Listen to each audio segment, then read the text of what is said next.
تو 10 بجے تک تو کمرہ ٹھنڈا ہو جاتا تھا.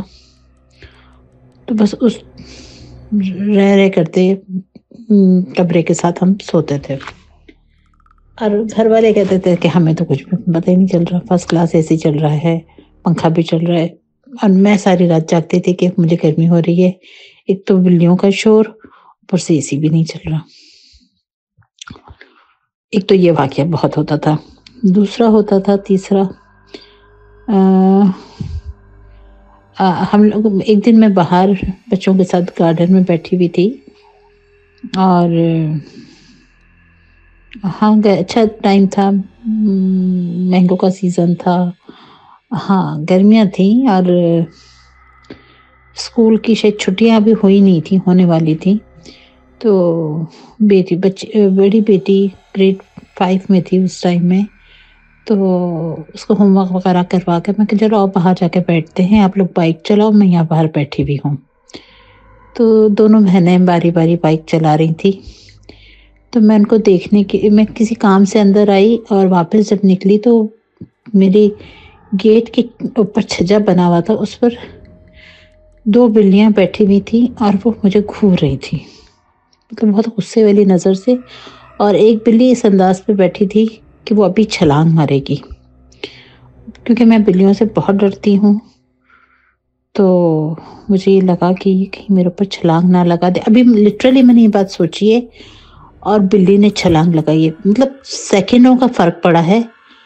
اور اس نے چھلانگ لگا کر، اس نے لگائی تو چھلانگ میرے اوپر تھی، میں سائڈ میں ہو کے گیٹ کھول دیا میں نے، تو میں باہر نکل گئی.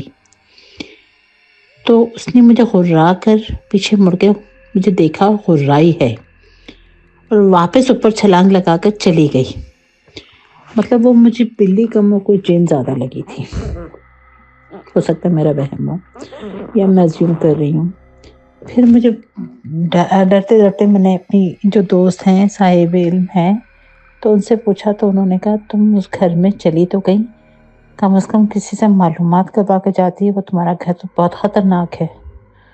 میں کہ اب تو ہے سو ہے، فی الحال تو میں اب وہیں رہنا ہے.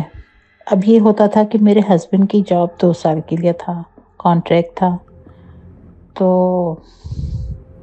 اور میں ضد کر کے ہی حیدرآباد آئی تھی کہ مجھے ساتھ رہنا ہے، میں یہ پریگننسی کا ٹائم اکیلا نہیں گزارنا چاہتی. اس میں میری جو دوسرے نمبر کی بیٹی تھی، وہ تقریباً 2.5 سال کی ہو گئی تھی، اور ہم اسکول اس کے لیے دیکھ رہے تھے. تو میں حیدرآباد میں دیکھ رہی تھی، حیدرآباد میں صرف 2 ہی اسکول تھے اس وقت.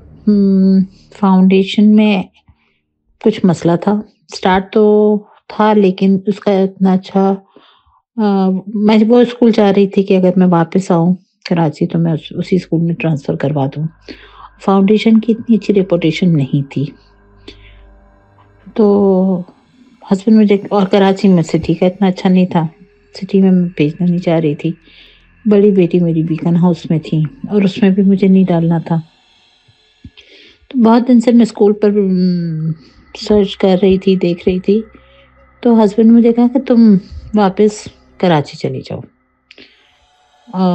کراچی چلی جاؤ گی تو تمہیں آسانی بھی ہو جائے گی. بچی کا اینی ویز تمہیں ڈلیوری کے لیے تو کراچی جانا ہی ہے، تو بہتر ہے تم واپس کراچی چلی جاؤ بچوں کو لے کر، اور میں ویکلی تمہارے پاس آتا رہوں گا.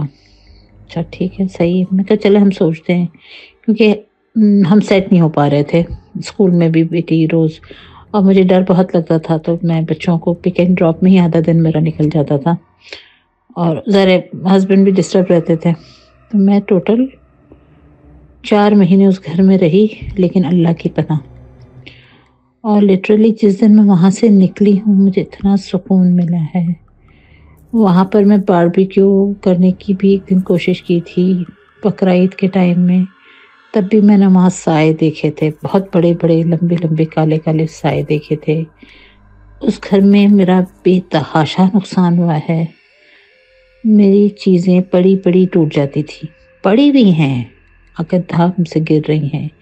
فریج میرا گر گیا، ڈی فریزر میرا خراب ہوا، جتنی الیکٹرانکس کی چیزیں تھیں سب خراب ہوئی ہیں، بند ہو جاتی تھی چلتے چلتے. مطلب کوئی ہمیں رہنے نہیں دینا چاہ رہا تھا. میں نے اتنا فرنیچر ڈالا، سارا تتر بتر ہو گیا. گھر میں مطلب کوئی عجیب قسم کی بدبو بہت آتی تھی، جیسے مرے ہوئے گوشت کی، مرے ہوئے جانور کی، گلے سڑے گوشت کی۔ ہو سکتا ہے میں تھوڑا ازیوم کر رہی ہوں، زیادہ مجھے فیل ہوتا تھا، لیکن اب میں سوچتی ہوں تو یہ لگتا ہے کہ یہ واقعی کچھ تھا۔ اتنا سارا وہم نہیں ہو سکتا، کوئی ایک آدھ بات وہم ہو بھی سکتی ہے، لیکن جو بھی چیز تھی اس نے مجھے وہاں سے نکال کے دم لیا۔ شاید اتنے دن بھی ہم ٹکے، نماز قرآن کی وجہ سے ٹکے، عبادت گزاری کی وجہ سے ٹکے، مجھے نہیں پتا۔ لیکن وہ گھر پہلے بھی 2 دفعہ رینٹ پہ گیا اور لوگ رہ نہیں پاتے، وہ کہتے ہیں کہ ہم 1 مہینہ 1.5 مہینے میں لوگ گھر چھوڑ دیتے ہیں، بستا نہیں اس گھر میں کوئی۔ اب مجھے نہیں پتا وہ گھر تو شاید ہے ابھی بھی، لیکن وہاں کوئی رہتا نہیں ہے، کوئی وہ گھر اجاڑ شکل میں بہت عجیب سا ہے۔ تو بس یہ میری سٹوری تھی۔ ایک اور مجھے خیال آئی تھی، آج دن میں ہی مجھے یاد آئی تھی، لیکن وہ خیر میں پھر کسی دن آپ کو بھیجوں گی۔ مجھے پوری یاد نہیں ہے، میں یاد کرنی پڑے گی، یاد آئے گی تو میں ضرور بھیجوں گی۔ بہت شکریہ، یہ میرا آپ کا وعدہ تھا، میں نے اپنا وعدہ پورا کر دیا۔ انشاءاللہ آپ کو میں پروگرام میں بھی آ کر اسٹوری سناؤں گی۔ بہت شکریہ، السلام علیکم ورحمۃ اللہ۔